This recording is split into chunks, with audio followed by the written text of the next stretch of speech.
গাছ তো আছে, মূল তো বুঝলাম ওপর দিকে, শাখা প্রশাখা নিচের দিকে। গাছে পাতা নাই, এটা কেমন হয়? গাছে পাতাও আছে। ছন্দাংসি যস্য পর্ণানি, পর্ণ মানে পাতা। ছন্দাংসি যস্য পর্ণানি ঋক্ সাম যজু অথর্ব, এই চার বেদ হলো এই সংসার বৃক্ষের পত্রস্বরূপ। সংসার বৃক্ষের পাতা কোনগুলি? চার বেদ, চতুর্বেদ হলো সংসার বৃক্ষের পাতা। ছন্দ, ছন্দ বলতে বেদ বোঝাচ্ছে। ছন্দাংসি যস্য পর্ণানি, চার বেদ হলো এই সংসার বৃক্ষের কি? পাতা। কেন বেদকে পাতা বললেন কেন? আমরা বিজ্ঞানে পড়েছি পাতা হলো বৃক্ষের রান্নাঘর, যেখানে খাদ্য তৈরি হয় এবং সারা বৃক্ষ এই পাতার দ্বারা কি হয়? পরিপুষ্ট হয় খাবারের সঞ্চালনে। পাতাতে খাদ্য তৈরি হয় সূর্যের আলোতে, আর সম্পূর্ণ বৃক্ষের মধ্যে সেই খাবার ছড়িয়ে গিয়ে গাছ সুস্থ সবল থাকে। ঠিক তেমনি সংসার রূপী এই যে বৃক্ষ, এই বৃক্ষে বেদ রূপী পত্র আছে। কেন?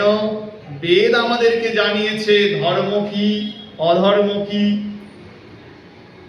বেদঃ প্রণীহিত ধর্মঃ, বেদ বলছেন ধর্ম কি, বেদ যা নির্দিষ্ট করেছেন তাই ধর্ম, আর বেদ যা নিষেধ করেছেন তা অধর্ম।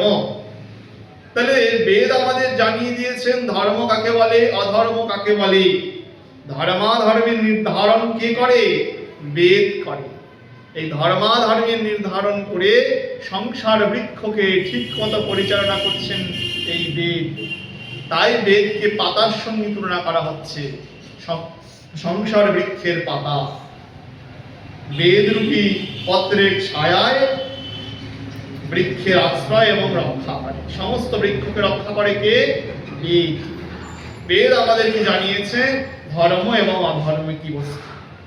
সেই জন্য সংসার বৃক্ষের পত্রকে বেদ সমূহ। আচ্ছা, এই যে সংসার বৃক্ষ, এই সংসার বৃক্ষে অসংখ্য ডাল, অসংখ্য শাখা। ভগবান বললেন কিছু শাখা ওপর দিকে, কিছু শাখা নিচের দিকে। যেই শাখাগুলি ঊর্ধ্ব দিকে সেগুলি হলো ধর্মাভিমুখী, সেগুলি ধর্মের দিকে মুখ করে আছে। সেগুলো স্বর্গ, মোক্ষ অথবা ভগবত লোকের দিকে মুখ করে আছে। আর কিছু শাখা আছে নিচের দিকে, অধঃশাখ, যেই শাখাগুলি হলো নরকাভিমুখী, যেই শাখাগুলি পাপের দিকে মুখ করে আছে, নরকের দিকে মুখ করে আছে। বুঝেছে? শাখা। আচ্ছা, এই বেদ বৃক্ষকে, এই সংসার বৃক্ষকে প্রতিপালন করে কে? গাছকে যেমন জল রস রূপে প্রতিপালন করে, সংসার রূপী এই বৃক্ষকে প্রতিপালন করে কে? ওর রসটা কি? বললেন সত্ত্বগুণ, রজগুণ এবং তমগুণ হলো ওর প্রতিপালক। গুণত্রয়ের দ্বারা, এই গুণত্রয়ের দ্বারা এই সংসার বৃক্ষ প্রতিপালিত হয়। গুণ প্রবৃদ্ধা, গুণত্রয়ের দ্বারা এই সংসার বৃক্ষ প্রতিপালিত হয়। গুণ ছাড়া তো চলে না, আমরা আগে শুনেছি, গুণ ছাড়াই জগৎই চলে না। বিষয় প্রবালাহা, শুধু বড় বড় বেদরূপী পাতাই এই গাছের মধ্যে নেই, কিছু কচি কচি পাতা আছে, যেগুলিকে বলছে পল্লব। কিছু কচি পাতা আছে, সেই কচি পাতাগুলি কি? বিষয় প্রবালাহা। বললেন কচি পাতা অনেক, বিষয় হলো সেই বৃক্ষের কচি পাতা। বিষয় কয়টা? বিষয় পাঁচখানা বিষয় হলো এই বৃক্ষের কচি পত্র সমূহ। রূপ, রস, শব্দ, স্পর্শ, গন্ধ, এই পাঁচ বিষয় হলো এই বেদ সংসার বৃক্ষের কচি পাতা, পল্লব। পল্লব, এই বৃক্ষকে বলা হচ্ছে ব্রহ্ম বৃক্ষ। সংসার বৃক্ষের আরেক নাম কি? ব্রহ্ম বৃক্ষ। কেন ব্রহ্ম বৃক্ষ?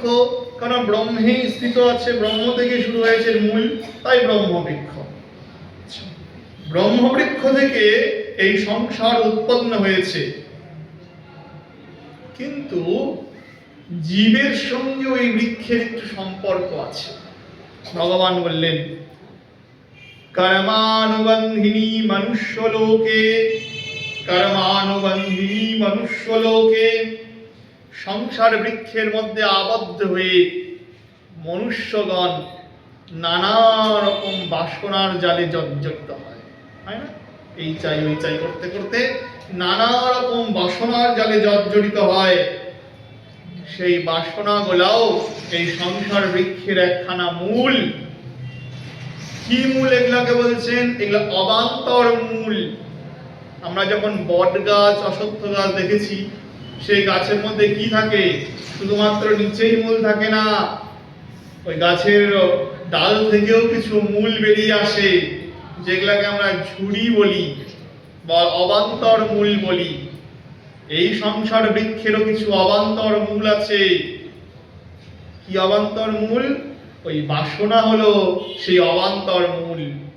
জীবের নানা প্রকার কর্মই হলো সেই সংসার বৃক্ষের অবান্তর মূল, যেগুলির মধ্যে জীব আবদ্ধ হয়ে আছে। বড় গ্রামাঞ্চলে বড় বটগাছ থাকলে পরে সেখানে কি করে? শিশুরা ওই অবান্তর মূলগুলিকে ধরে খেলা করে, ছুঁড়ে, ছাড়তেই চায় না। ঠিক সংসার বৃক্ষের মধ্যেও যে অবান্তর মূলগুলি আছে, সেই মূলগুলি ধরে ঝুলছে কে? আমাদের মতো মনুষ্যগণ, ছাড়তেই চায় না। ওই মূলে এতটা আকৃষ্ট হয়ে আছে যে তার মূল যে আছে, যেখান থেকে উৎপত্তি হয়েছে, মূল শিকড়খানা, যে পরব্রহ্ম, যে পরমেশ্বর, ওই মূলের দিকে আর দৃষ্টিপাত নেই। ওরা ভাবে এটাই মূল। এই অবান্তর মূলগুলি মনে হয় এই বৃক্ষটাকে বাঁচিয়ে রেখেছে। ওর যে শেকড় আছে একখানা, প্রধান শেকড়, সেই দিকে কারো দৃষ্টিপাতই নেই, মানে পরমেশ্বরের দিকে কোনো দৃষ্টিপাতই নেই।